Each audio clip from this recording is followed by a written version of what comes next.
आणि स्वबळावर सत्ता स्थापन करण्याची ताकद नसल्यामुळे अशा प्रकारे चोऱ्या माऱ्या लांड्या लबाडा कोणताही वैचारिक विधिनिषेध न ठेवता लोकांना पक्षात सामील करून घ्यायचं. खरं म्हणजे रवींद्र चव्हाण ह्यांच्या ठाणे जिल्ह्यामध्ये घडलं आहे. अंबरनाथचा प्रकार जो आहे हा भाजपचे प्रदेशाध्यक्ष रवींद्र चव्हाण जे ठाणे जिल्ह्यातले आहेत, डोंबिवलीतले आहेत, त्यांच्याच भागात प्रकार घडला आहे ना हा काँग्रेस आणि भाजपा युतीचा.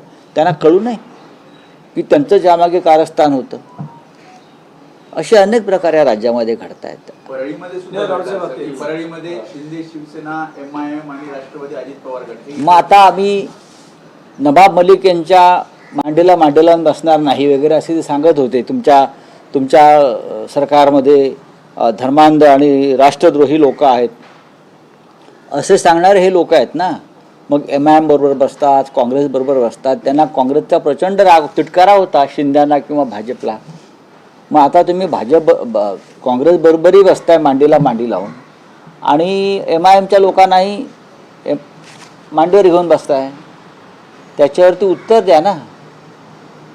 तुम्हाला आमचा त्रास यासाठी झाला की आमच्या सरकारमध्ये नवाब मलिक आहेत, आम्ही हिंदुत्व सोडलं, आम्ही अमुक केलं, आम्ही काँग्रेसबरोबर बसणार नाही.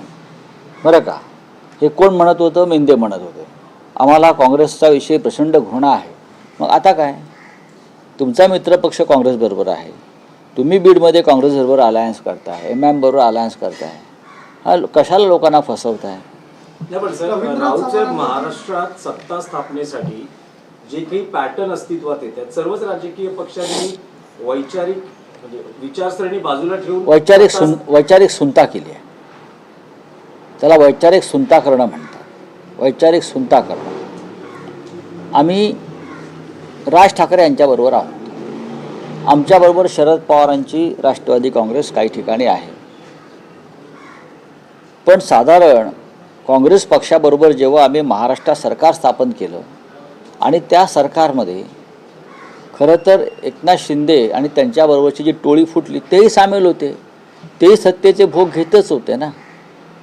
आणि बराच काळ घेतला त्यांनी. त्यातूनच ते 50-50 खोके वाटण्याची ताकद निर्माण झाली. म्हणजे 2000 कोटी रुपये त्यांनी वाटले आमदारांना. तेव्हा त्यांना काँग्रेस नको. त्यांनी पहिल्या दिवशी काँग्रेसचं सरकारमध्ये बसणार नाही ही भूमिका का घेतली नाही? 2.5 वर्ष सरकारमध्ये बसल्यावर तुम्हाला ही उपरती झाली. एक काल वेगळा प्रकार महाराष्ट्राच्या राजकारणात बघायला मिळाला. तुमची आणि एकनाथ शिंदेची पहिल्यांदा भेट झाली. ही अनपेक्षित भेट होती की तुम्ही ठरवून त्यांना भेटायला? कसं काय ठरवून कोणाला भेटेल? ही अनपेक्षित भेट असते. अशा प्रकारच्या भेटी असतात त्या अनएक्सपेक्टेड असतात, अनपेक्षित असतात. ते राज्याचे जरी बेकायदेशीर असले तरी उपमुख्यमंत्री आहेत, समोर आले. आम्ही एका कार्यक्रमात एकत्र होतो. आता आपल्या विचाराची नसलेली व्यक्ती त्या कार्यक्रमाला आले म्हणून त्या कार्यक्रमावरती बहिष्कार टाकण्याची विकृती आमच्यामध्ये नाही ना. माझा कार्यक्रम झाला होता, ते समोर होते, हाय हॅलो झाला आणि आम्ही निघून गेलो. एकेकाळी तुम्ही जिथे आहात ज्या घरी त्यांचं जाणं येणं होतं. एकेकाळी ते आमचे सहकारी होते, जवळचे मित्रही होते. हे सत्य आहे ना, हे सत्य आहे. आता त्यांनी पलायन केलं तर आम्ही काय करणार? आम्ही आहोत तिथेच आहोत.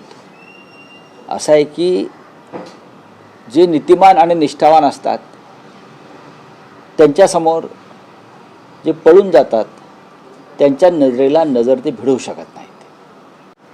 हे मी शिंद्यांच्या बाबतीत म्हणत नाहीत, हे सगळ्यांच्याच बाबतीत असेल. आता अजित पवार शरद पवार एकत्र आहेत, पण सुरुवातीच्या काळात अजित पवार सुद्धा शरद पवारांच्या डोळ्याला डोळा भिडवत नव्हते. हे आपण चित्र पाहिलं असेल.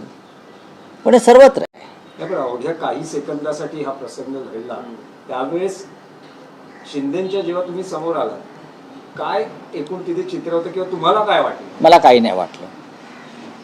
मला काय वाटणार आणि कशा करता वाटावं? त्यातून काय महाराष्ट्रात त्यातून काय मिळणार आहे? काहीच नाही. ते भाजपबरोबर सत्तेमध्ये आहेत, त्यांना भाजपा ब्लॅकमेल करत आहे. अमित शहा त्यांच्या पक्षाचे नेते आहेत. आणि आमच्या दृष्टीनं अमित शहा महाराष्ट्राचे शत्रू आहेत, महाराष्ट्राचे दुश्मन आहेत.